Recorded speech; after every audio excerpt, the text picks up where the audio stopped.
Hey, what's up guys, 𝐻𝐤𝐤 here, and welcome to episode 17 of Scaling to Glory, where in today's episode we are once again going to be playing some Division Rivals. It's just purely gameplay today, and yeah, the aim is to, of course, get some rewards for you guys.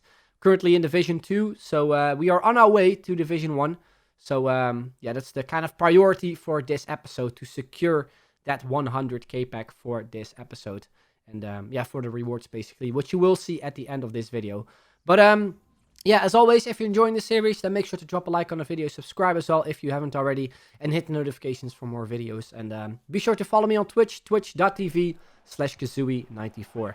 So yeah, today, like I've said, it's purely Division Rivals gameplay, and I did kind of say as well in the previous episode that I was thinking of changing up the team, not because I didn't enjoy this team or something, but more so because we have a lot of coins. We're approaching 700,000 coins at the moment. And yeah, the team so far anyway is looking good with that road to the knockouts 𝐷rodrigo, which I'm a huge fan of, by the way. I did see some people asking me whether or not 𝐷rodrigo would be worth it. For me, he's been absolutely amazing so far. Probably one of the best players in this team. And yeah, if you have the coins, try him out, because Real Madrid are definitely gonna reach the knockouts, I think, and will most likely win the amount of games they needed to win in order to get 𝐷rodrigo an upgrade as well. So he could potentially go from an 84 rated right winger to 86, which would mean he would even be better. So yeah, I'm definitely sticking him in this team. Definitely gonna stick with him. But yeah, so far the team has been playing excellent as well, with Frenkie de Jong, with Memphis Depay. Vinicius Jr. is a player I am not really sure on.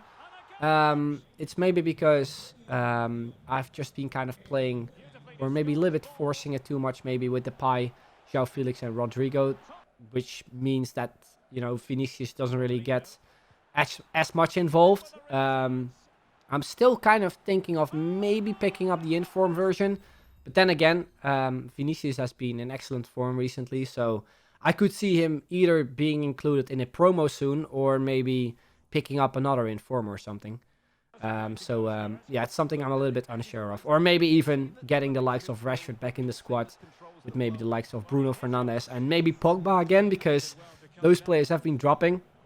And yeah, speaking of dropping, I've been at least from my understanding anyway, be kind of trading decent in terms of, you know, selling the players at the right time. Because I remember picking up Rashford for 120,000 coins. And right now he's, I think, approaching 50 or 60k or something on the PlayStation. So he's basically half the price from what I picked him up for a few weeks ago, which is just crazy. And like with the new promos and stuff coming out, I think tomorrow we have Rule Breakers, which is like the kind of Halloween themed promo. I can see players dropping more and more. So again, I'm not really sure if I really want to get the most out of my coins and not lose a lot of coins. I probably should wait until the promo, which, you know, is for me only one day to wait. But I still need to play the playoffs, and also of course still need to play weekend league. So yeah, I'm not too sure if the team that we are currently using is capable of doing so. But as you can see from the gameplay, we were playing really well, or at least we reached Division 1. And from my understanding anyway, from as soon as we, I think, promoted to Division 3, we have just been on a completely win streak all the way to Division 1, which is kind of crazy, because I remember saying in an episode that I felt that Division 3 was like the division where I noticed where, you know, kind of the sweaty players are. But to my surprise, we've been playing really, really well in Division 2 and also in Division 1 so far anyway.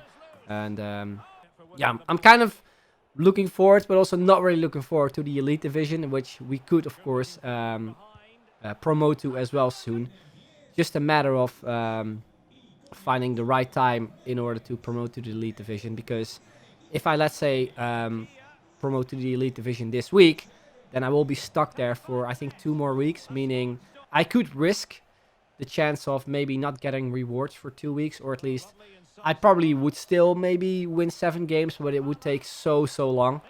Maybe even 20 games or something in total. I'm not too sure. Let me know in the comments if you guys have reached the Elite Division already. and yeah, how it's going basically, because I'm curious. I've read a lot of stuff on Twitter. A lot of people were saying that they are really struggling. So yeah, it's something I'm a little bit unsure of. But yeah, anyway, so far in Division 1, we've been playing well. We came up against a strong team here with Lionel Messi, Neymar, and you can see from some of the goals that we conceded. First of all, the first goal was kind of shitty. And then the second goal was really weird too, where Bonu, the goalkeeper, just stood there, didn't do anything. Then, like, we're still really early on into this game, like the 11th minute. And he brought out his keeper. We went with the chip shots, which we've been kind of abusing in the last few episodes.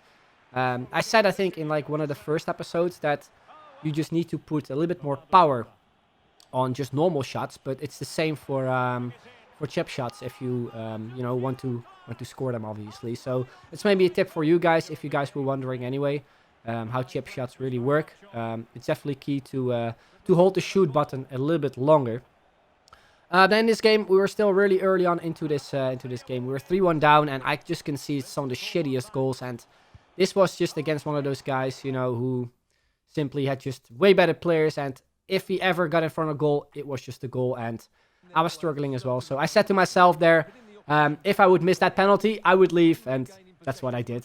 Like, leaving in Division Rivals doesn't really mean as much anymore this year as it did to last year, because you obviously had that cap of the amount of games you were able to play.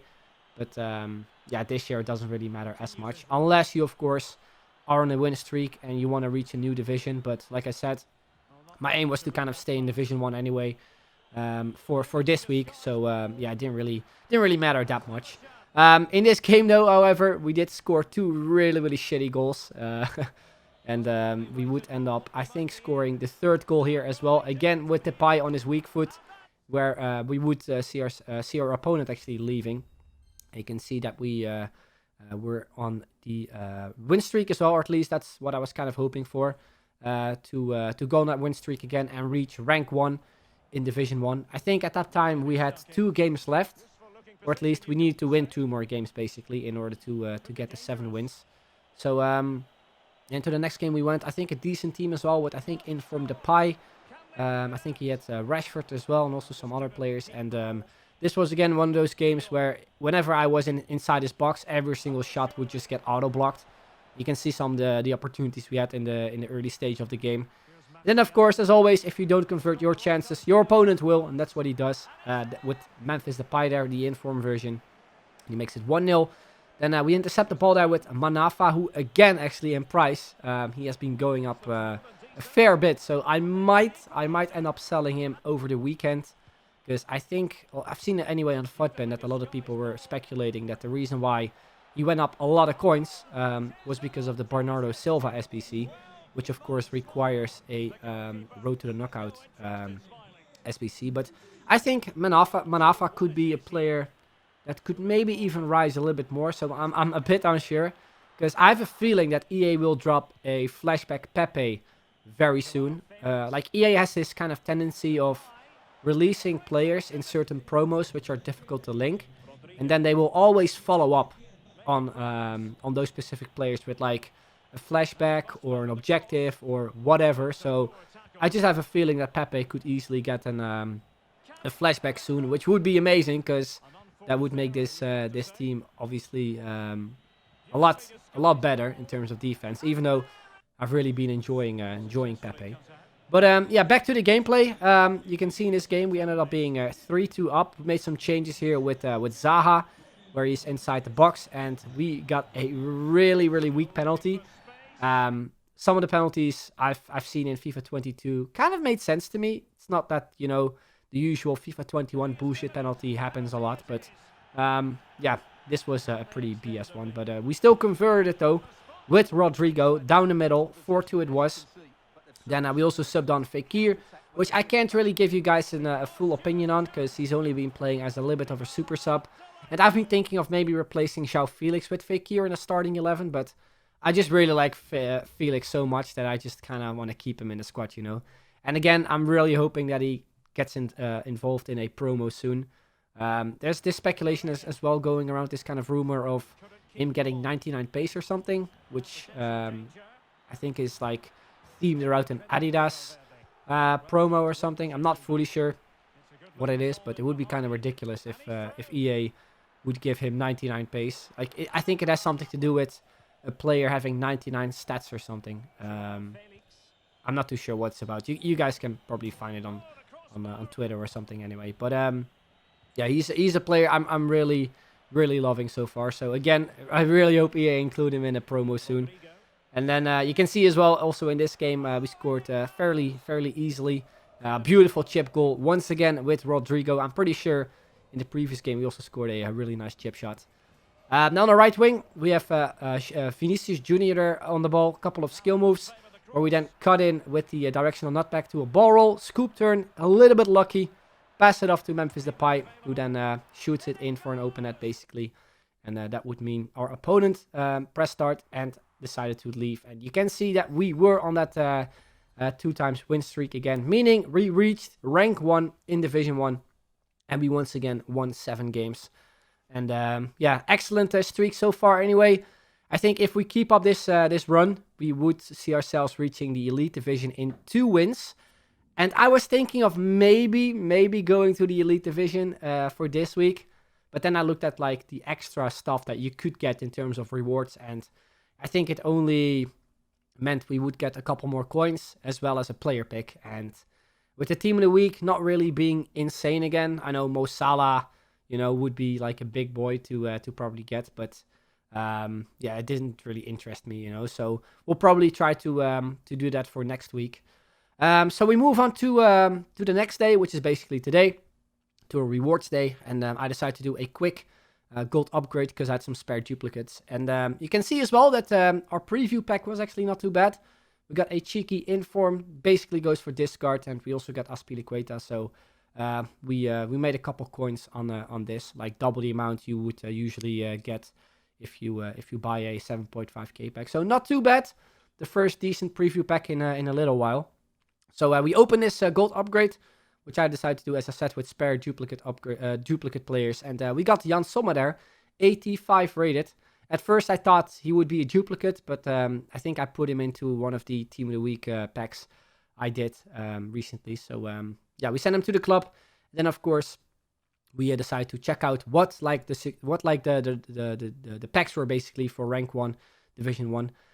Even though I did check it beforehand, I wasn't really too sure again today. And you can see that option 3 included an untradeable 100k pack and a tradable 50k pack.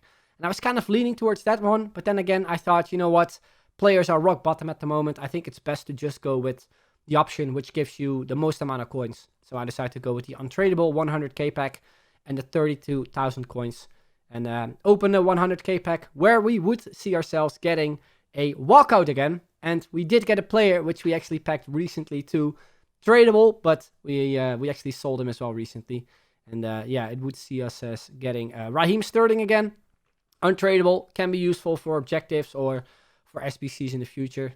We also got Gomes again, the informed goalkeeper from Stade Rennes. And yeah, again, just a lot of duplicates, which I think only like a handful or something were like tradable, at least the ones that I had in my club. So again, we have a bunch of players we can throw into a potential SBC if EA release actually any decent SBCs, because they've been kind of slacking in terms of releasing some decent content, which I really hope they fix for the Halloween kind of promo, the Rule Breakers promo. But anyway, guys, that is where we are ending off this episode. Hopefully you enjoyed it as always. If you, of course, did, drop a like, subscribe as well if you haven't already. Hit the notifications for more videos.